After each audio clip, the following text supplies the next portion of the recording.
Levi, the third son of Jacob and Leah, was the forefather of a tribe set apart for a unique purpose. From the beginning, the tribe of Levi was marked by its zeal and dedication, though their story also carried the weight of earlier transgressions.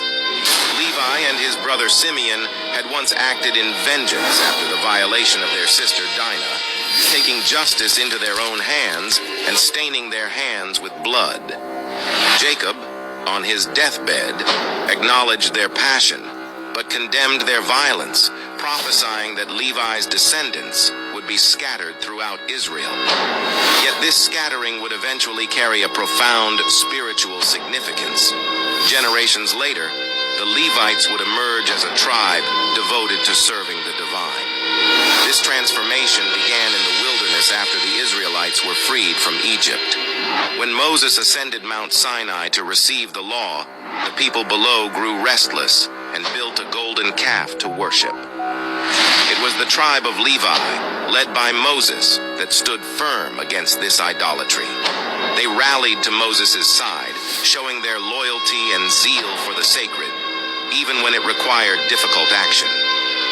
This act of faith set them apart, and God consecrated the tribe of Levi for a special purpose.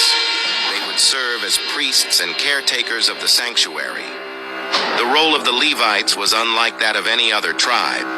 They were not assigned a specific portion of land in the Promised Land, as their inheritance was the privilege of serving in the tabernacle and later the temple.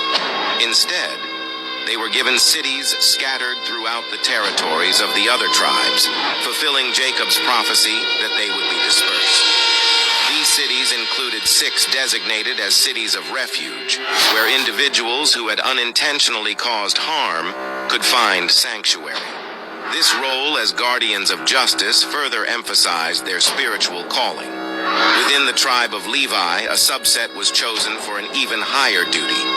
The descendants of Aaron, Moses' brother, were appointed as priests. The priests performed sacrifices, maintained the altar, and led the people in worship, acting as intermediaries between the people and the divine.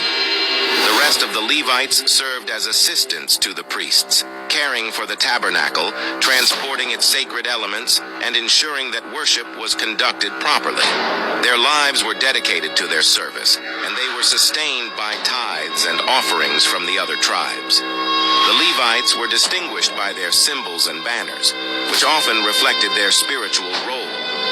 One tradition holds that their banner bore an image of the breastplate worn by the high priest, a sacred garment adorned with 12 stones representing the tribes of Israel.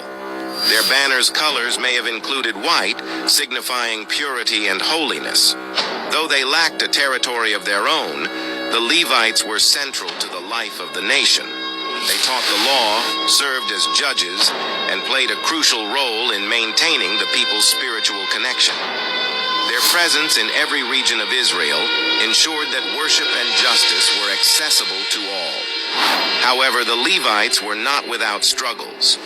During periods of corruption and idolatry in Israel's history, the priesthood sometimes fell into disarray, and the Levites strayed from their sacred duties. Yet during times of revival, they were often at the forefront of reform. Leaders like Ezra, a scribe and priest, emerged from the tribe of Levi to guide the people back to their faith and traditions. The legacy of the tribe of Levi is one of dedication, service, and sacrifice. Their scattering, once seen as a curse, became a blessing as it allowed them to serve as spiritual leaders throughout the land. Their lives were a reminder of the call to holiness and the responsibility of upholding the sacred, leaving a lasting imprint on the history and faith of their people. If you enjoyed this story, please subscribe, share, like, and comment. Thank you, and see you soon.